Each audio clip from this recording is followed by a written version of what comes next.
Praise the Lord. आप सबको जय मसीह की। मैं परमेश्वर का धन्यवाद देता हूँ आज की सुबह दिखाने के लिए। एक और दिन परमेश्वर ने हम सबके जीवन में जोड़ दिया। हम परमेश्वर को कोटि कोटि धन्यवाद दें। एक नया महीना परमेश्वर ने हमें दिया है और धन्यवाद देते हैं परमेश्वर को कि फरवरी का महीना परमेश्वर ने सही सलामत गुजारा। हम सब ठीक रहे, सुरक्षित रहे, भले चंगे रहे। हम परमेश्वर को कोटि कोटि धन्यवाद दें। आज का जो संदेश है वो उपवास के विषय में है, क्योंकि बहुत से लोग मुझे मैसेजेस कर रहे हैं और कॉल करके पूछ रहे हैं कि सर उपवास कब से शुरू है। जो पारंपरिक उपवास है मैं उनकी बात कर रहा हूँ। वैसे तो बाइबल बताती है हम कभी भी उपवास रख सकते हैं, लेकिन एक पारंपरिक उपवास जो समाज में हम रहते हैं, तो क्रिश्चियनिटी में जो उपवास रखे जाते हैं 40 दिन के उपवास जो आते हैं इन्हीं दिनों में, जिसके साथ गुड फ्राइडे भी जोड़ा गया है, तो उनके विषय में लोग पूछते हैं। तो आज मैं उसी विषय पर बातचीत करूंगा, लेकिन मैं आपको ये नहीं बताऊंगा कि उपवास कब से शुरू है। हो सकता है शायद 5 तारीख से हैं, शायद, मुझे सही जानकारी नहीं है, लेकिन मैं आने वाले दिनों में आपको ज़रूर बताऊंगा। शायद 5 तारीख से हैं, परसों से हैं, बुधवार से, या कभी भी हो सकते हैं। 5 तारीख से ही। अगर आप जानते हैं तो कमेंट्स में लिखिए कि कब से हैं। दूसरी बात यह है कि मैं आपको बताना चाहता हूँ कि उपवास क्या होता है। उपवास क्या होता है? हम भोजन को त्यागते हैं और उसे परफेक्ट उपवास समझते हैं, लेकिन उपवास रखने का तरीका भी होता है एक। उस विषय को हम जानेंगे आज और देखेंगे कि परमेश्वर का वचन हमें किस प्रकार से उपवासित रहने का उदाहरण देता है, कैसे देता है। हम एक बात तो जानते हैं अच्छी तरह से, जब यीशु मसीह ने उपवास रखे थे तो वो निराहार रहे थे। साफ लिखा है मत्ती रचित सुसमाचार 4 अध्याय और लूका 4 अध्याय में कि जब यीशु मसीह जंगल में गए तो वहाँ पर वो 40 दिन निराहार रहे, यानी कि ना कुछ खाया ना पिया। तो ये संपूर्ण उपवास होता है जिसमें ना हम कुछ खाते हैं ना कुछ पीते हैं। और बहुत से लोग क्या करते हैं जिनको उपवास रखने की आदत नहीं है, लेकिन फिर भी वो पास्टर जी के कहने से या मन में आता है, परमेश्वर बाध्य करता है उपवास रखने के लिए, तो उनके लिए एक छूट दी जाती है कि वो दोपहर में एक कप चाय या पानी ले सकते हैं, लेकिन उपवास में भोजन को त्यागना ज़रूरी होता है। लेकिन आज मैं आपको एक नए उपवास के बारे में बताने जा रहा हूँ। भोजन त्यागना तो है ही, ये उपवास या व्रत या फास्टिंग इसी को कहते हैं, फास्टिंग। तो इसका मतलब क्या होता है कि हम उपवास में जब रहते हैं तो जो भोजन हमने त्याग दिया है उसका जो पैसा जमा होता है हमारे पास, जो खाने का जो पैसा बचता है उसे हमें गरीबों में देना है या चर्च में देना है या कैसे भी उसको हमने भले काम में लगाना है, ये अलग बात है। लेकिन एक उपवास ऐसा है जो हमें इन 40 दिनों में रखने की ज़रूरत है। बहुत गंभीर बात है, ये बहुत गंभीर मसला है, इस पर हमें गौर करने की ज़रूरत है। भोजन तो हम कभी भी त्याग सकते हैं, ये भोजन त्यागना ही उपवास नहीं होता। कई बार क्या होता है कि हम घर से निकले काम पर जाने के लिए, या हमें कोई काम है कहीं घर से निकले, नाश्ता किए बगैर हम जल्दी में निकल गए और अपना काम निपटाया, दोपहर में कहीं पहुँचे, वहाँ पर भी टाइम लग गया, ऑफिस में घूम रहे इधर उधर, और शाम को जब वापस आते हैं तो पता चलता है हमने तो दिन भर में कुछ खाया ही नहीं। फिर आके कहते हैं आज तो हमारा जैसे उपवास सा हो गया, कुछ भी नहीं खाने को मिला, 1 कप चाय पी थी बस दोपहर में और कुछ खाने को मिला ही नहीं, आज खाने का मौका ही नहीं मिला आज। तो ये उपवास नहीं होता, ये तो एक कोइंसिडेंट है, यानी कि एक ऐसी बात होगी कि अचानक से हमारे जीवन में ये बात हो गई।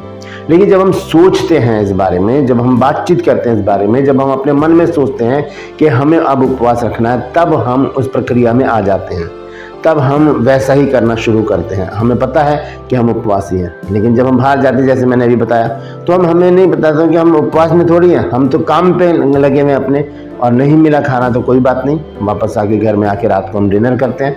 तो ये उपवास नहीं होता। उपवास वही होता है जिसकी हम तैयारी करते हैं, जिसके लिए हम तैयार होते हैं, तन से, मन से, विचारों से, हर तरह से हम तैयार होते हैं उपवास के लिए। वही उपवास होता है।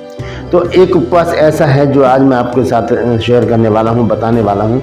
अगर वो उपवास हम रखेंगे तो हमारे जीवन में बहुत सारी समस्याएं दूर हो जाएंगी, हमारे जीवन से बहुत सारी समस्याएं दूर हो जाएंगी, बहुत सारी ऐसी बातें दूर हो जाएंगी जिनसे हमें दूर करने के लिए परमेश्वर कहता है, लेकिन वो होती नहीं है।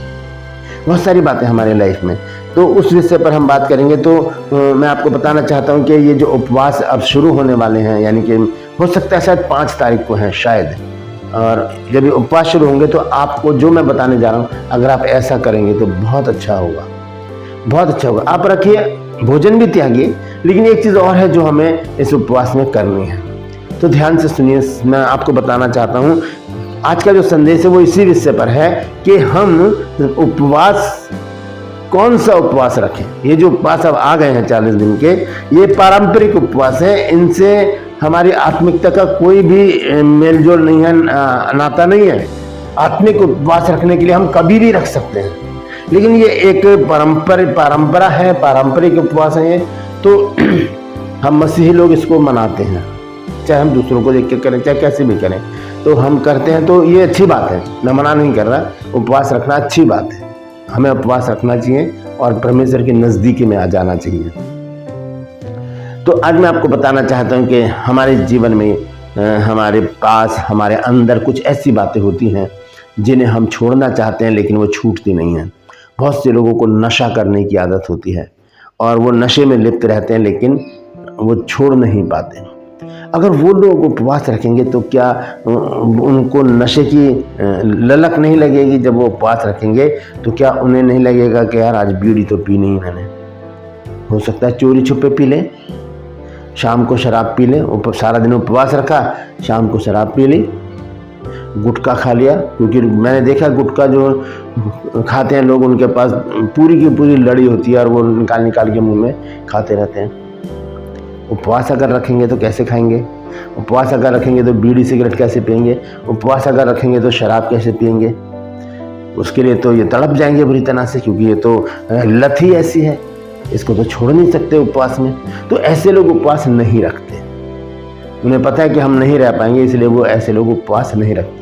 जो रखते हैं उनके लिए तो बहुत अच्छी बात है, अगर वो ऐसा करते हैं तो परमेश्वर उनसे बहुत प्रसन्न होगा कि उन्होंने अपनी इच्छा को मारा है परमेश्वर के लिए। क्योंकि उपवास का मतलब ही है परमेश्वर को प्रसन्न करने का दिन। तो हम कैसे परमेश्वर को प्रसन्न कर सकते हैं? सिर्फ भूखे रह के ही हम परमेश्वर को प्रसन्न नहीं कर सकते। और बहुत से लोगों के अंदर आदत होती है क्रोध करने की, बात में क्रोध कर रहे हैं, चिड़चिड़ापन कर दिखा रहे हैं। तो क्या उपवास में वो अपने आप को कंट्रोल कर सकते हैं? उपवास में क्या गुस्सा नहीं आएगा? उपवास में क्या चिड़चिड़ापन नहीं आएगा? क्रोध नहीं आएगा किसी के ऊपर? ये भी एक लत है, क्रोध करना भी एक लत है।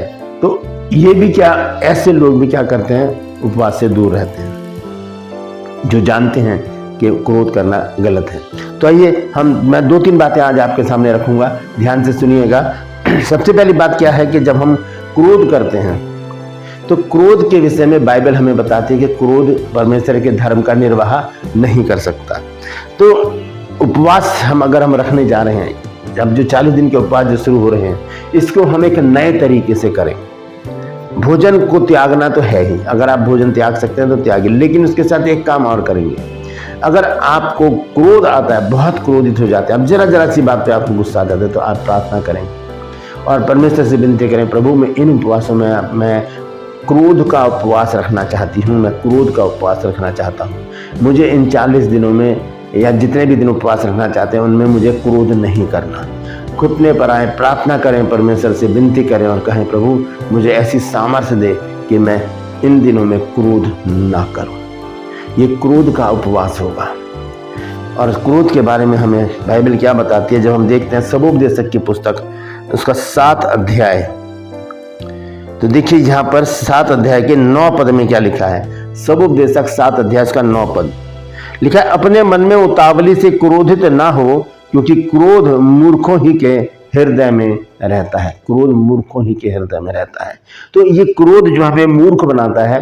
क्रोध भी 2 प्रकार के होते हैं, एक स्वार्थी होता है, एक निस्वार्थ होता है। यीशु मसीह ने जो क्रोध किया वो उनके अपने लिए थोड़ी किया। लोग कहते हैं कि पास्टर लोगों को मैंने कहते सुना, यीशु मसीह ने भी तो क्रोध किया। तो यीशु मसीह ने अपने लिए थोड़ी क्रोध किया, यीशु मसीह ने तो अपने भवन के लिए क्रोध किया। तो ये क्रोध जो होते हैं 2 प्रकार के होते हैं, एक होता है स्वार्थ, एक होता है निस्वार्थी। तो हम जब अपने स्वार्थ के लिए क्रोध करते हैं तो वो गलत है, वो पाप है। लेकिन जब हम किसी की भलाई के लिए क्रोध करते हैं वो सही है। तो यहाँ पर लिखा है कि अपने मन में उतावली से क्रोधित ना हो, क्योंकि क्रोध जो है वो मूर्खों के हृदय में रहता है। तो इन उपवासों में क्रोध का उपवास रखें और कहें परमेश्वर मुझे इस क्रोध से बचा लें, इस क्रोध से मुझे बचा लें, मैं इसका उपवास रखना चाहता हूँ। और जब हम प्रतिदिन 40 दिन तक जब हम उपवास रखेंगे, क्रोध नहीं करेंगे, तो एक दिन हमें आदत पड़ जाएगी और क्रोध हमारे जीवन से चला जाएगा। इसी प्रकार से और भी बहुत सारी बातें, नशा भी है, जैसे मैंने अभी बताया आपको, लोगों को गुटखा खाने की ज़रूरत होती है, आदत होती है, और नशा करने की जो नशे में बहुत सारी चीज़ें आती हैं, बीड़ी सिगरेट है, तम्बाकू है, शराब है, ड्रग्स है, तो ये चीज़ें नशा हैं। ये इसकी लत जो है इंसान को बहुत गर्क में लेकर चली जाती है और बहुत से लोग इसमें मर भी जाते हैं। तो इसका उपवास अगर रखना चाहते हैं ऐसे लोग जो नशे से पीड़ित हैं, तो उनको इस बात को ध्यान में रखना होगा कि उन्हें पूरा उपवास रखना पड़ेगा ताकि ये लत उनसे छूट जाए। और एक चीज़ और है हमारी लाइफ में, हमें फ़ोन को बहुत ज़्यादा हम लोग यूज़ करते हैं, पूरा पूरा दिन हमारा फ़ोन में गुजर जाता है, रील देख देख कर, फिल्मी गाने देखकर और शॉर्ट वीडियो देखकर, छोटे छोटे चुटकुले जो आते हैं वो देखकर। तो इन उपवासों में इनका भी उपवास रखें कि ये चीज़ प्रभु मैंने नहीं करनी है। हम देखते हैं सबोपदेशक में ही है और उसका 7 अध्याय और 5 पद में देखिए क्या लिखा है। लिखा है, मूर्खों के गीत सुनने से बुद्धिमान की घुड़की सुनना उत्तम है। मूर्खों के गीत सुनने से, यानी कि मूर्खों की बातें जो मूर्खता करते हैं और हम उस पर हंसते हैं, उसको देखने से बुद्धिमान की घुड़की सुनना उत्तम है। तो इस चीज़ का भी हम उपवास रख सकते हैं कि प्रभु मैंने अब फ़ोन को इस 40 दिन में यूज़ नहीं करना, मैंने कोई रील नहीं देखनी, कोई शॉर्ट वीडियो नहीं देखनी, कोई मैंने चुटकुले नहीं देखने, कोई फिल्मी गाने नहीं देखने, कोई भी नाटक नहीं देखना, कोई भी ऐसी चीज़ नहीं देखनी। मुझे शक्ति बल सामर्थ्य दे ताकि मैं इन चीज़ों से दूर रह सकूँ। ये दूसरी बात है। और एक चीज़ और है हमारी लाइफ में, हम ऐसे लोगों की संगति में रहते हैं जो ना तो प्रभु को जानते हैं, ना प्रभु की गंभीरता को जानते हैं। हम ठट्टों में भी उड़ाते हैं और बहुत सारी बातें ऐसी होती हैं उनके साथ। तो ऐसी संगति से भी दूर रहें इन 40 दिनों में, ताकि आदत पड़ जाए ऐसे लोगों से दूर रहने। क्योंकि हमारी संगति हमारे ऑफिस में, हमारी फैक्ट्रीज में और हमारे ऐसे सर्कल में जहाँ पर हम बैठते हैं, पार्क में भी बैठते हैं जाकर, तो ऐसे लोगों के बीच में बैठ जाते हैं जो व्यर्थ की बातें करते हैं, हंसी ठट्टा करते हैं। तो उनके विषय में क्या करना है, उन संगति को छोड़ने के लिए भी हमें इन दिनों में उपवास रखना पड़ेगा। इन 40 दिन के उपवास रखे, प्रभु मुझे गलत संगति में नहीं बैठना। क्योंकि हम देखते हैं 1 कुरिन्थियों 15 अध्याय उसका 33 पद, 1 कुरिन्थियंस चैप्टर 15 वर्स 33 लिखा है कि धोखा ना खाओ, बुरी संगति अच्छे चरित्र को बिगाड़ देती है। एक बार क्या होगा, हम एक बार बैठेंगे, 2 बार बैठेंगे, एक दिन हमें भी आदत पड़ जाएगी, हम भी उनके जैसे हो जाएंगे। हम ताश खेलने वालों के साथ बैठेंगे, एक दिन हम भी ताश खेलने लगेंगे। हम हंसी ठट्टा करने वालों के साथ बैठेंगे, हम एक दिन वैसे हो जाएंगे।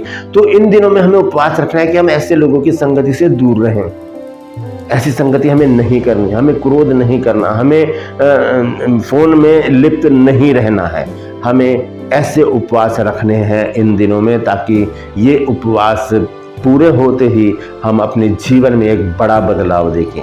क्योंकि ऐसा करने से हम परमेश्वर को प्रसन्न करेंगे, ऐसे उपवास रखने से हम परमेश्वर को प्रसन्न करेंगे। तो मैंने तो 3 बातें बताई हैं, और भी बहुत सारी बातें अगर आपके मन में आती हैं ऐसी बातें जिसका उपवास इन दिनों में रखना बहुत जरूरी है, तो कमेंट्स में जरूर लिखिए और बताइए कि वो कौन सी बात है जिसका हम उपवास रख सकते हैं। मैंने बताया क्रोध है, फिल्मी गाने हैं यानी कि फोन है, और तीसरी चीज बुरी संगति है और नशा है, और भी बहुत सारी बातें। तो ऐसी बातें क्या करती हैं, हमें परमेश्वर से तो अलग ले ही जाती हैं, हमें सांसारिक बना देती हैं।